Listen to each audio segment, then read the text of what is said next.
everybody, it's Roberta. And this is Ryan, and this is the Midweek News. On Art Blog Radio. Good morning, Ryan. It's morning here. I hope Good morning. everybody is having a good morning. How's your morning? It's going pretty well. How's your morning going? Oh, it's been better, but it's going to get better. So, work. What did they say in the movie The Shining? All work and no play makes Jack a dull boy. A dull boy, yes. I don't want to be a dull girl, so gotta play. Anyway, podcasting is playing, isn't it? It's useful, but it's useful play. I love it. Today, I want to tell you about some books. Catalogs for exhibits are often marvelous books in and of themselves. They have lots of good written material as well as photographs, photographic installation shots, and sometimes Q&As with artists and an index in the back. Very useful, very good stuff. So my husband and I, Steve and I, went to see the Harlem Renaissance show at the Met Museum last week, and we ran into Pete Sparber, one of our art blog contributors who's been writing for us for a while now. And he was there also seeing the Harlem Renaissance show. So we had a nice old time and talked about the show. And you can look forward to reading something on Art Blog about that show. And I want to say it's only up till the 28th. So this is the last week to go see it, I believe, or is it the penultimate week? No, it's the last week. It closes Sunday. You can go on up to the Met, but don't go on Wednesdays because the Metropolitan Museum of Art, which you might not know, is not open on Wednesdays. So don't go on Wednesday unless you have some other thing you want to do in New York.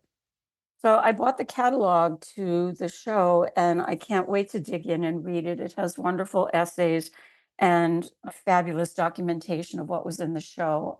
It made up for the bad show that they had in the 60s, I think it was, 1969 perhaps, that was, I think, also maybe called a Harlem Renaissance show. And it had no art by Harlem artists at all, no Black artists in the show. It was documentary of the streetscape and, the Apollo Theater and things of that nature. So this is the Met's mea culpa, and they did a very good job of it, I believe, in my opinion.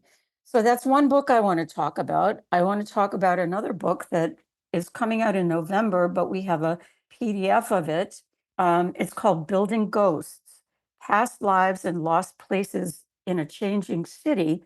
And it's about Philadelphia, written by Molly Lester and photographs by Michael Bixler. Michael Bixler is affiliated with our friends. He's one of our friends at Hidden City, Philadelphia, which we love, another online publication. Michael is the editorial director and chief photographer, and Molly Lester is in the Urban Heritage Project at the University of Pennsylvania Weitzman School of Design. So this is a book I'm looking forward to getting. It sounds like it's going to be a really great one. And we all know what building ghosts are. They are the impedimenta left after a building is torn down.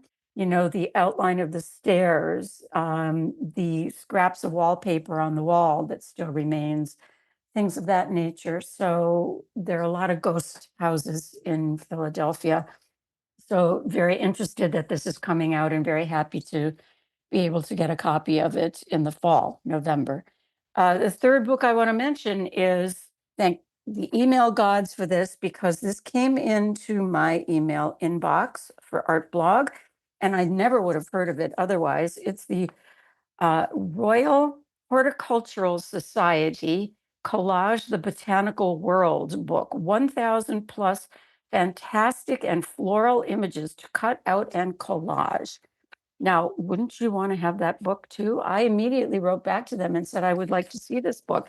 And they very happily sent me a copy. I bought another couple as giveaways for people. Beautiful images of paintings. They're all paintings of flowers and fruit and birds.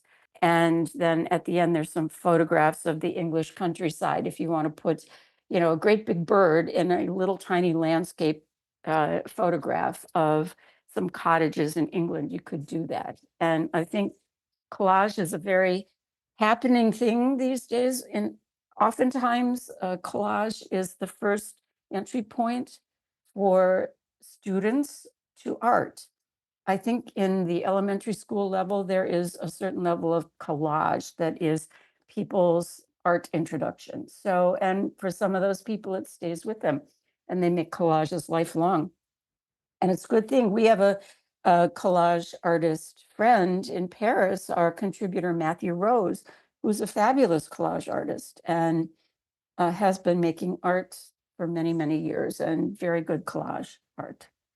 So that's about all I want to talk about is those books. Although I will mention, if I can, dip into the video relationship with books and say, I saw on Apple TV Plus the Pachinko series, which is historical fiction about Korea and Japan. It's very well done and very sad. Good to absorb that history that way. And I did not realize there was a book that predated it. Hmm. And a friend of mine told me, "Oh, you didn't read the book?" I said, "No, I didn't know there was a book." So I went to my library, hello, library, I love you so much, and got the electronic copy of Pachinko, and I'm now reading it. It's marvelous. It's Interesting. it's really great. And so um, we live in a wonderful time where we get introduced to books and through a variety of sources, including people telling you about them. I mean, that's always been the way, word of mouth, but having seen a video and being enthralled by it and then finding that there's a book. It's a wonderful thing. Anyway, Ryan, Yeah, that what are sounds you great. reading? What are you reading these days? Tell us what you're reading. Let's see. I've been reading a lot of nonfiction lately. I was reading Daniel Kahneman's book, Thinking Fast and Slow. Is that a how-to book? No, it's not a how-to. It basically is talking about how the brain processes decision making, and it's kind of in line with kind Blink, of Blink, the Malcolm Gladwell. Gladwell book. No, it's more like is free will real? Does that actually exist? Is there cognitive science to suggest that, or can we sway you to make the decision we would like you to make? Oh my God. Yeah, and I think it's pretty interesting research, and I think if we ever see evidence of it, we're looking at social media showing us exactly how easily we can conform and think of it as free will. And it's like, I mean, for me personally, I know when I look on something for Instagram, kind of trying to find something that I know was in there at one point, and I can't find it. 45 minutes have gone by, and I'm like, what did I just do with that almost hour? Nothing. Yeah, interesting. I want to say, look at what's been going on over the last, month, and that is a lot of anxiety about the presidential election and the nominees. And what was one of the big things in the discussion that I think ultimately led to the dropout of the Democratic nominee, and that is the polls. Hmm. The polls are very persuasive. And, whether it's rational or not, I don't think is the question. It's whether it's persuasive. And they are persuasive, which is part of the danger of the polls, I think. Yeah, could be interesting. We'll see. That's an interesting time for politics. For sure. For And sure. let's see. I'm also rereading Thomas Mann's Magic Mountain. I've never read that. Is that really, you're rereading it? Okay. So Yeah, he has an interesting style. The German. There's a couple of translation versions, and the latest one is I've been told, I don't speak or read German, but I've been told there's a little bit more to how Thomas Mann wrote and spoke, and the cadence feels closer. And the original translation took a few more liberties, I've been told. So, yeah, well, translators, we should have a discussion about that someday. Not today, but wouldn't it be an interesting question how to translate a book? I think yeah, it's a a tough one. lot of liberties are taken, and sometimes for the better. I don't know. Especially in poetry, there's a lot of interesting poets that get translated, and that's got to be really difficult to translate. I would think. Yeah, the nuance. Poetry is very nuanced. Yeah. Yeah. Let's see. So there's some big announcements that the Greater Philadelphia Cultural Alliance has announced that they're ending Philly Fun Guide, and I'm not sure if a lot of you use that, but obviously that's a listing service that lets you know what's happening, and also Fun Savers. Those are both ending this year, and we have Art Blog Connect to kind of fill in those gaps. It's not specifically for those to fill in those gaps. They're independent, but we think it's a great alternative to Philly Fun Guide ending and Fun Savers ending as well. Philly Fun Guide, I think the last time you could submit an event is past. So there's nothing new going to be submitted for Philly Fun Guide. So yeah. For those that don't participate in submissions to Philly Fun Guide, I think you needed to be a member of the Cultural Alliance, like a dues paying member. So that's nonprofits, pretty much. It's not for-profit organizations, but museums, galleries, Asian Arts Initiative, Taller Puerto Riqueño, those types of organizations would make use of that. And Fun Savers were the discounts that they would run. That's a huge change. This is historic. I think they've had Fun Savers since the 80s, maybe the 90s for sure. Yeah, it's been a long time. So I'm curious. I am curious where other people get their news, where other people get their event listings. So we obviously have artblogconnect.org, and that is a free service for anyone to use. That you can post your event at any time, get the word out about what's happening with your show, with your event, what you would like to connect people with, to just get your voice out there on your own terms. Artblogconnect.org. And it's all there for you. If you have any questions, you can always reach out to me and we can walk you through that. So there's some really great events that are coming up. I've talked about Philly Dance Day. That's coming up shortly if you're still interested in that. Are you still going to go dance your way through the day? If I can fit it in my schedule, I think it'd be a lot of fun. I'm super curious on what it's going to be. I know I've mentioned it a few times, but it's a low commitment one day, or any segment of the day too. Like every hour, there's a different style of class. You don't have to show up for all of them, show up for any of them, no sign up, no cost.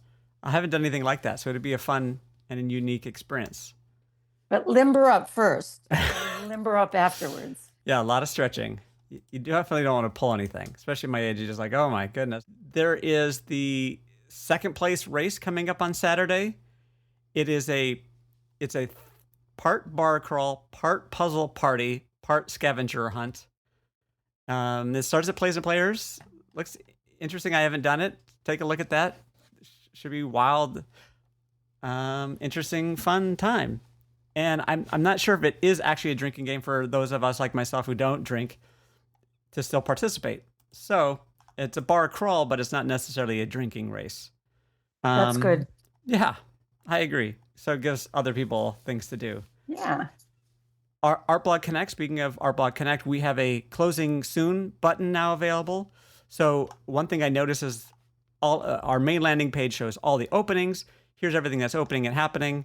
And some people were saying we're also having a special closing event, which I think is super great. So we now have a closing soon button, which will show you a few of the events that are closing soon as well.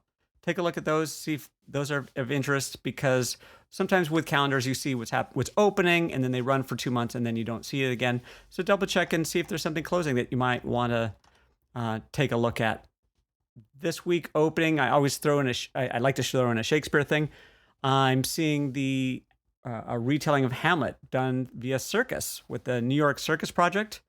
So I'm excited to see that. That's at Fringe. That's running from July 24th through the 28th, and I'll try to get my review up as fast as I can. I'm looking forward to that.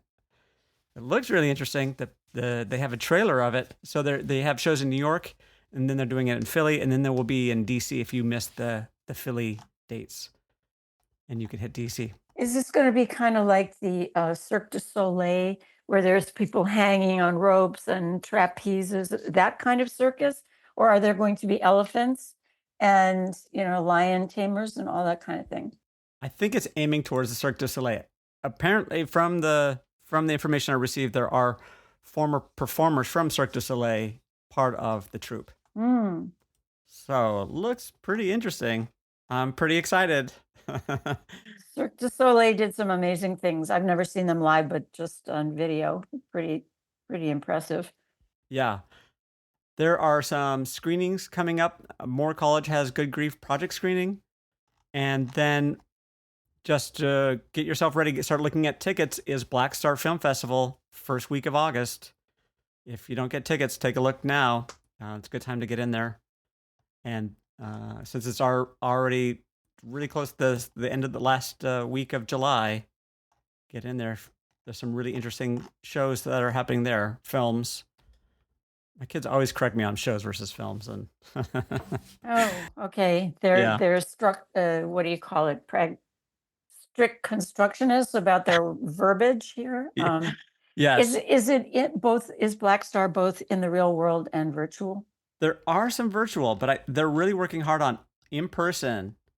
But there are also virtual screenings available. Those links are all available on Art Blog Connect. You'll see the Black Star events coming up, and in the show notes, you'll see the passes for the festival, for in-person and virtual screenings of all the shows, and the entire full schedule of in-person dates. Black Star's at the Kimmel Center this year, August 1st to 4th at the Kimmel, with additional screenings at various other places. Huh. Right. Art Blog is where you go to see how the shows turned out. What did we think of the shows? Automat, we have a review of Automat's latest show. Take a look at that. Peep Projects, a lot of things happening at Crane. A lot of good shows out there right now. Take a look at theartblog.org for those reviews. Absolutely. Yes, I'm very excited to go see the Now All One with Each Other, or whatever the title is of the one that's at the Icebox. More than 200 people responded to an open call to put art on the wall in the Icebox, and they built the walls, and they're very charming. And I've seen images, and can't wait to see it for real. Oh yeah, and one more I wanted to shout out. Our friends who do the quilting have a wild show coming up. It's a couple weeks away. It's August 9th and 10th. It's a 24-hour quilt-a-thon. That's exciting. It's going to be at Fleischer, and it's going to be in the sanctuary. It's open to the public from 5:30 p.m. to 11 p.m. on the 9th. And then on the 10th, it'll be starting at 7:30 a.m. until whenever they finish. It'll be a fundraiser for Fleischer and for the musicians that are playing while people are quilting. Quilting for 24 hours. Bring in your scrap fabric, they say. Yeah? And your needles, or do they provide the needles and thread? Yeah, that's going to be quite an event. I don't know if they're going to be live streaming it, but there'll be live music. They'll be hanging out 24 hours. I love that kind of stuff. That sounds like a lot of fun. Pop in, pop out. It is. And I love these kids. They're like throwbacks to the 60s happenings. Yeah. It's a happening. Yeah, absolutely. So good on them to sort of dust it off, make it different. I don't think there were quiltathons in the 60s, but this is a happening. Yeah. It's really great. It really is. There's a lot of interesting things that are happening all over the place in all sorts of mediums. Whatever you're interested in is still happening. In spite of the heat. In spite of the heat, in spite of the politics, in spite of the UArts and all the other news. Don't let the news get you down. Go quilt. Make art about it. Right? That's my attitude. Makeartaboutit.com. That's great. That's great. Can we claim that domain? Is that taken already? Make art about it? Mm-hmm. Yeah. .com. Yeah. Why don't you go there right now, Roberta? What happens when you go to makeartaboutit.com? Yeah. Well, it takes you to the art blog. So, yeah. That's great. That's it for me. And is that it for you, Ryan? That's it for me as well. This has been Art Blog Radio's Midweek News, and I'm Ryan. And I'm Roberta. Bye, everybody. See you next time. See you next time. Bye-bye.